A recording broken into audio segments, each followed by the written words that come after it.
Tu vas arrêter d'être victime du marketing ou au contraire, tu cherches à mieux communiquer, à convaincre plus efficacement ou alors à développer ton activité? Dans un cas comme dans l'autre, tu devrais absolument connaître les 6 principes de persuasion de Robert Cialdini. Globalement, ces 6 principes, ce sont des leviers qu'on peut utiliser aussi bien dans sa vie personnelle que sa vie professionnelle et ils vont aider à orienter les comportements humains. Détail important, ces 6 principes sont issus de la psychologie sociale, c'est-à-dire qu'ils vont être importants en vente, en marketing ou toute interaction humaine en général. Si tu ne les connais pas, tu les remarqueras peut-être pas. Et pourtant, ils sont bien là dans ton quotidien et tu les croises tous les jours. Donc si tu veux apprendre à les utiliser pour ton business ou au contraire, tu veux apprendre à les connaître pour pouvoir les identifier quand on essaie de les utiliser sur toi en tant que consommateur, alors reste ici et je t'explique tout de suite. Je vais pas seulement te les présenter, je vais aussi te donner des exemples concrets pour que tu vois dans quel contexte ils sont utilisés actuellement. Et si tu apprends quelque chose de cette vidéo, n'hésite pas à laisser un petit commentaire ou un like, comme ça je sais que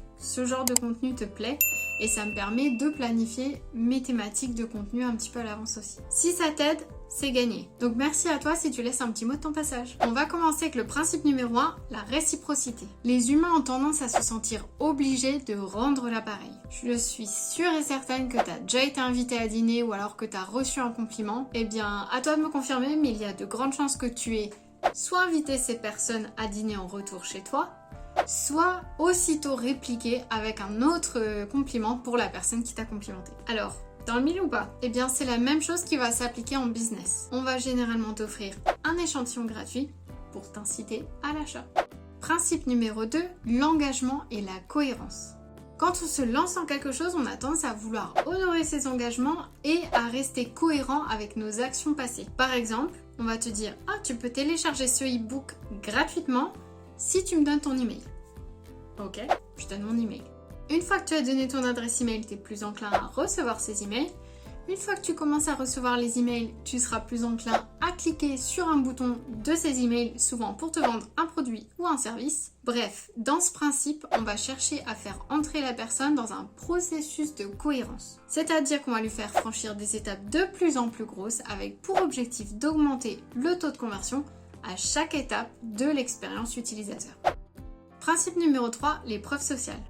Pour faire simple, en cas d'incertitude, on a tendance à suivre ce que les autres font. Un exemple simple. Tu vas sur Amazon, tu veux t'acheter un nouveau produit. Je suis quasiment sûre que tu as déjà regardé les avis clients. Les témoignages et les avis clients vont faire partie des facteurs les plus importants dans la décision d'achat. Ils vont soit conforter la personne dans son choix, ou l'inverse. D'où l'importance cruciale d'avoir des super bons avis pour les entreprises. Principe numéro 4. L'autorité.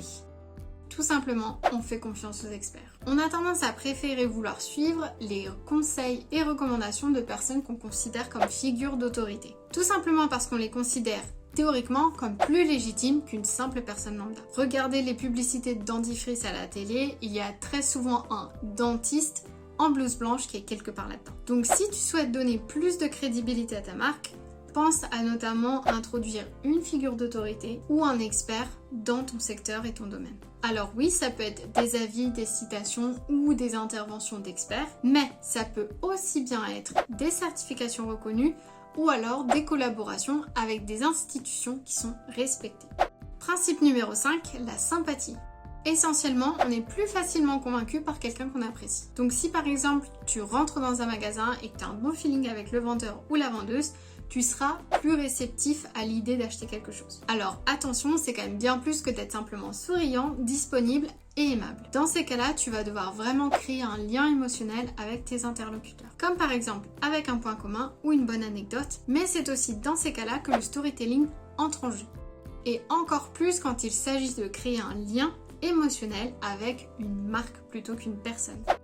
Principe numéro 6, la rareté.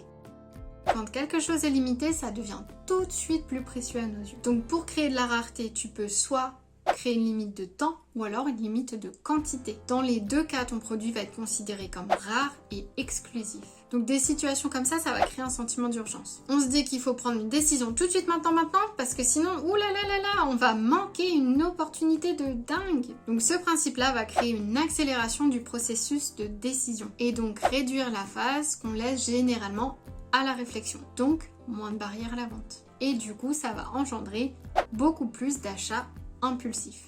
C'est d'ailleurs souvent pour ça que l'édition limitée, ça va très souvent cartonner. Tu vas aussi avoir les promotions qui vont être limitées dans le temps, les éditions capsules, avoir un invité secret ou mystérieux ou surprise à tes événements, et j'en passe et j'en passe. Et voilà, avec ces 6 principes de persuasion appliqués correctement et respectueusement, tu devrais être en mesure de captiver ton audience, d'interagir de manière plus engageante avec elle, de la convertir grâce à des actions spécifiques et définies, voire de la fidéliser. Ou alors tout au contraire, ça va te permettre d'identifier ces 6 principes lorsqu'ils sont utilisés sur toi en tant que consommateur, ce qui va te permettre d'éviter les achats impulsifs et de prendre des décisions informées quand il s'agit de ta consommation. Donc si cette vidéo t'a plu ou t'a aidé, abonne-toi pour encore plus de contenu sur le développement personnel, le business, l'entrepreneuriat, la liberté financière et plus encore. D'ailleurs, je viens de terminer une série de 2 vidéos sur comment changer ta vie en 90 jours avec un système qui marche vraiment. Donc si tu veux aller voir tout ça, je te mets le lien juste là. À très vite!